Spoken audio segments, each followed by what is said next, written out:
Narcissists have a laundry list of secrets that they're hiding, secrets that they hide from you and everybody else, too.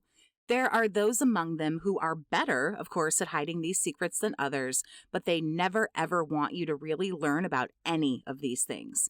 In this video, I want to completely expose all of these secrets and help survivors know what to expect when they're dealing with a toxic, narcissistic person. Number 1, they don't connect emotionally. The first thing that happens when you meet a narcissist is you get love bombed by them. Now, not all narcissists are created equal. Some of them love bomb far more furiously than others do. They do, however, show more interest. They're more flirty, give you more attention when they're trying to draw somebody in and test out what kind of supply the person will be. The issue is, because of love bombing, it seems as if the two of you are connecting in a way. Whether it's a friendship or something romantic, you can feel that something is forming. This emotional connection, however, is vastly one-sided. And that's the whole point of love bombing, to get you to fall hard and fast and be wrapped up in them while they're just too busy pushing your boundaries, testing you, and trying to figure out what they can get from you. And this is why we have a more difficult time moving on than they do. If you never connect with a person, it's not really very hard to walk away.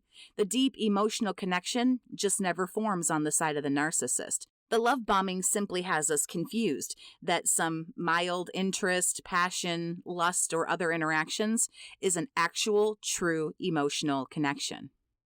Number 2, you are not their one and only. And I want to use this point to add that not all of a narcissist's supply is romantic. They'll siphon supply from anybody, their siblings, their kids, their parents, hell, their neighbors, coworkers, friends, and everybody in between.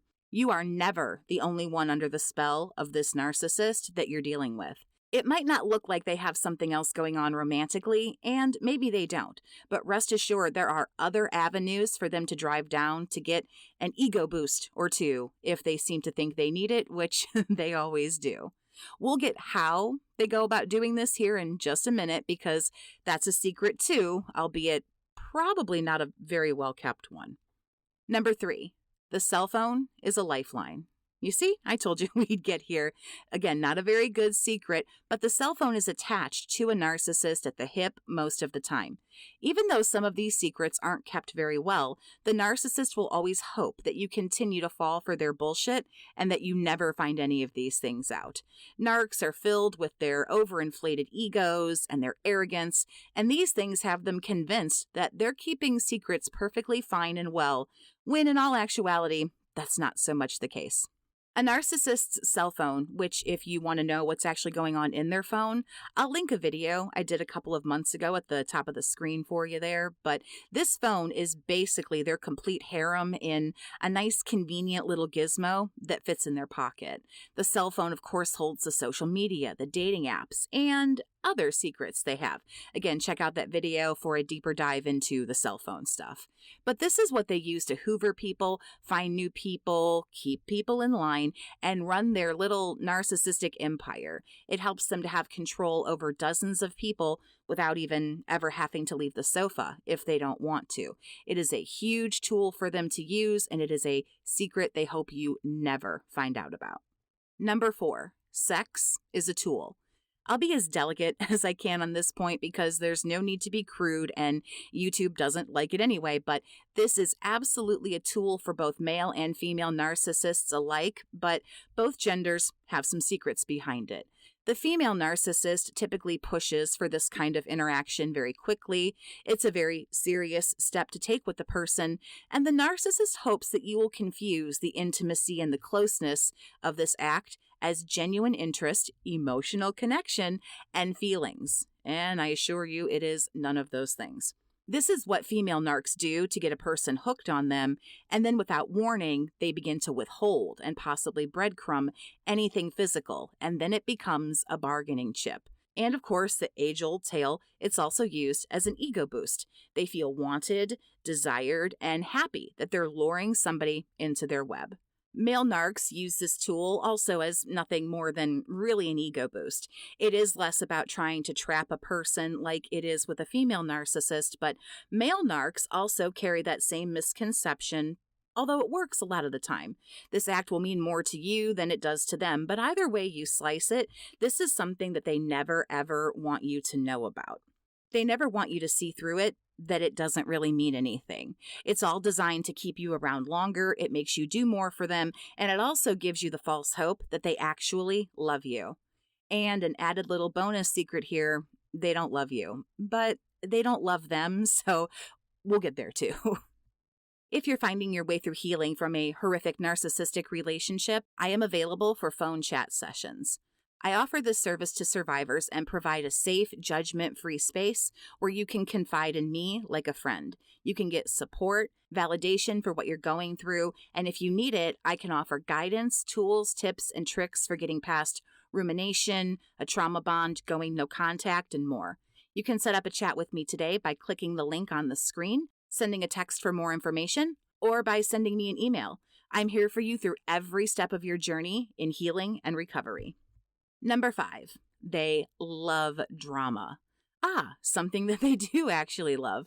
I want to share something I learned about toxic people, not necessarily a narcissist, but it's good to know things about just toxic people in general, and that is they tell on themselves.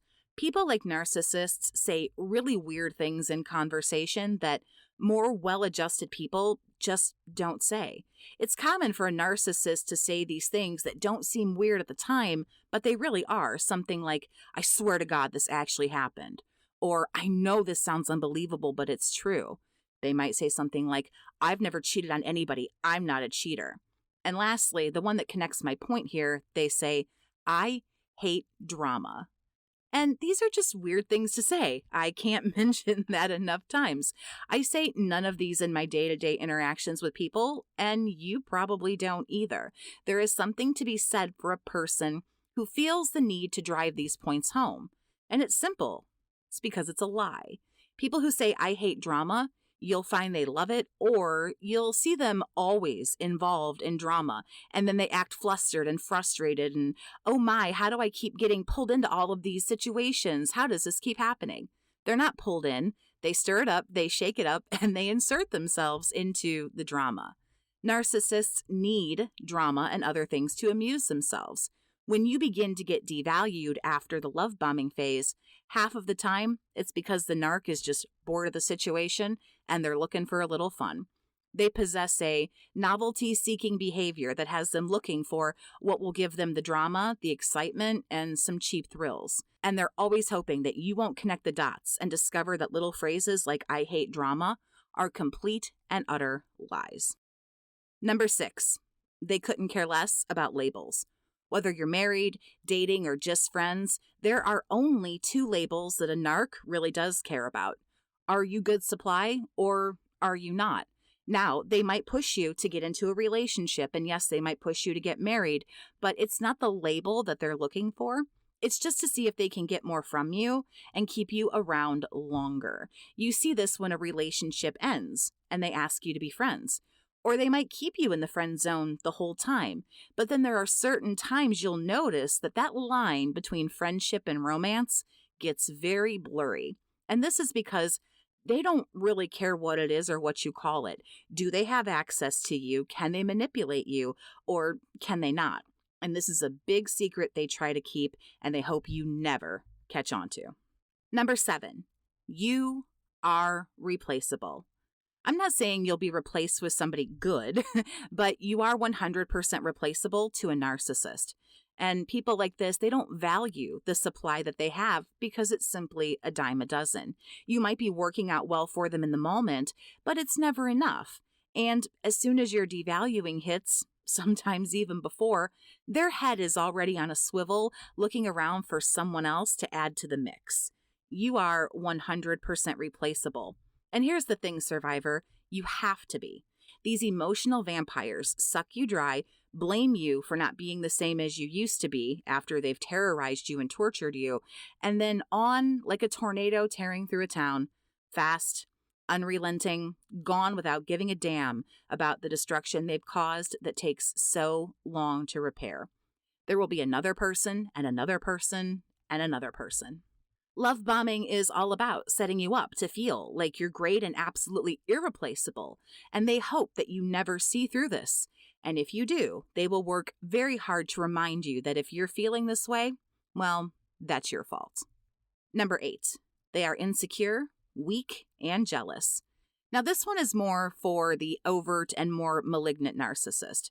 The covert narcs, also called vulnerable narcissists, often rely on telling people some of their weaknesses and insecurities because it's the covert or vulnerable narcissist that is more prone to playing the sad, tragic, weak, helpless little victim-y underdog. Narcissists, most of the time, don't want to be seen as anything other than bulletproof. You can't get to them, you can't hurt them, you can't make them jealous, and the like. You can absolutely do all of these things, though I'm not really sure why you would want to. Narcs across the board are so pathetic and self-loathing that there's nothing that you really need to do to make things worse for them. Just like we are always harder on ourselves than anybody else ever could be, the same goes for narcs. Nothing makes them really more miserable than them. The only time you might see these things is when they need to flip the script and be the victim. Narcs keep all kinds of secrets, maybe not well, but there is a boatload of stuff that they hope that we never find out. Do you know any secrets that you realized in your situation that maybe I didn't talk about in the video? Make sure you leave those down in the comments. Thanks so much for listening. If you would like to see your name added to the list of these amazing survivors on the screen, you can hit the join button just below the video and become a channel member today. Your support helps me keep spreading awareness of narcissism and healing full-time, and I thank you for the consideration. Have a great day, survivor, and take care of yourself.